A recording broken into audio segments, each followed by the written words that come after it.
sudah sebenarnya sih sekali teknis.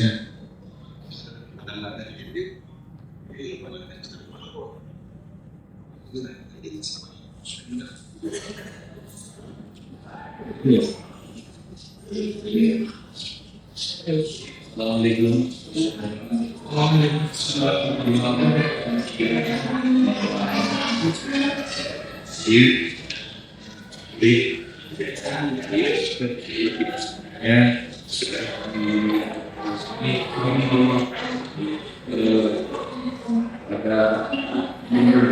Saat ini kita tahu bahwa sesungguhnya Al-Quran itu kan sesuatu yang mulia, sesuatu yang terhormat. Bahkan bulan Ramadan itu yang pada mulanya bukan bulan terhormat, tetapi menjadi bulan terhormat itu disebabkan di bulan Ramadan diturunkan. Kita tahu bahwa bulan yang mulia itu kan ada 4: Dzulqa'dah, Dzulhijjah, Muharram, dan Rajab.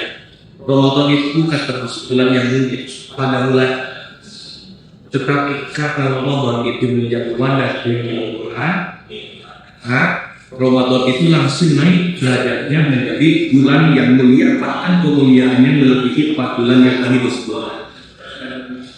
Untuk itu maka bagi para aktivis Quran, saya sering menjauh di Quran, baik itu yang membaca Quran, yang cinta kepada Quran, hafalkan, kaji dan lain sebagainya, pahami bahwa sesungguhnya kita sedang bersinggungan dengan sesuatu yang mulia, yang bahkan menyebabkan satu bulan yang pada bulan yang biasa menjadi mulia.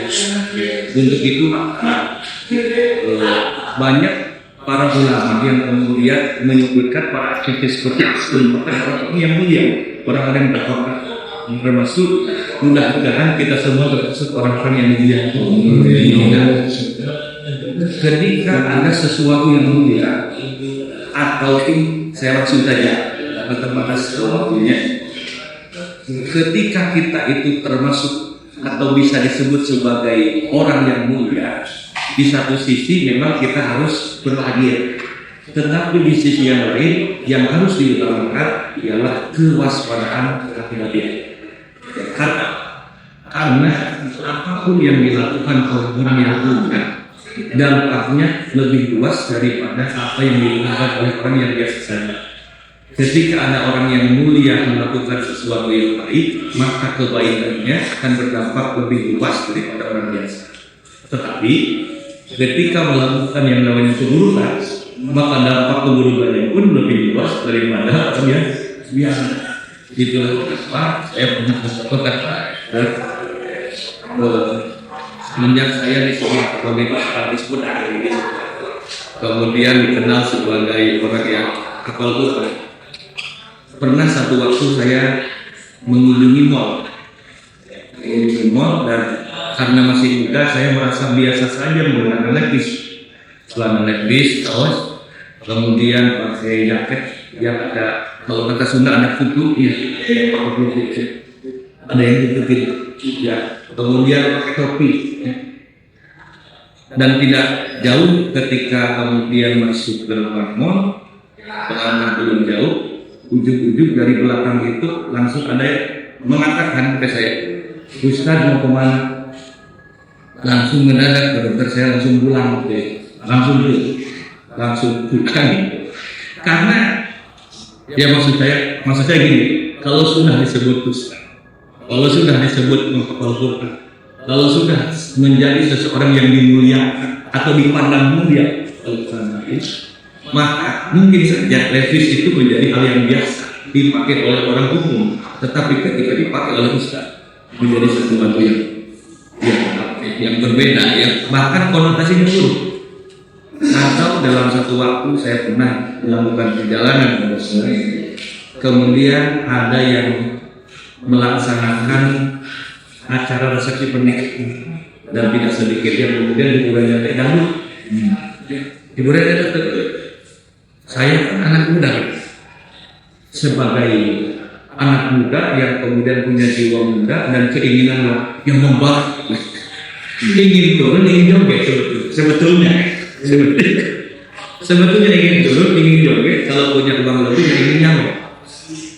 Tetapi kan, coba ketika ada seorang penghafal Quran joget di acara seperti itu, kemudian nyampe, kira-kira pandangan kita baik atau buruk?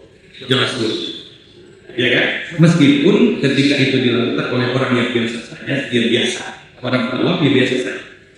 Artinya ada satu prinsip yang sering diterapkan atau disampaikan oleh kami di Jogja dan di tempat-tempat tertentu. Ada satu teori, mungkin ada beberapa yang sudah hafal, Hasanatul Hafal, Sayyidatul Muqarrabin. Hasanatul Abrar, Sayyidatul Muqarrabin. Ini Hasanatul Abrar, Sayyidatul Muqarrabin. Ada sesuatu yang baik dilakukan oleh orang umum, tetapi buruk dilakukan oleh orang-orang yang dipandang dekat.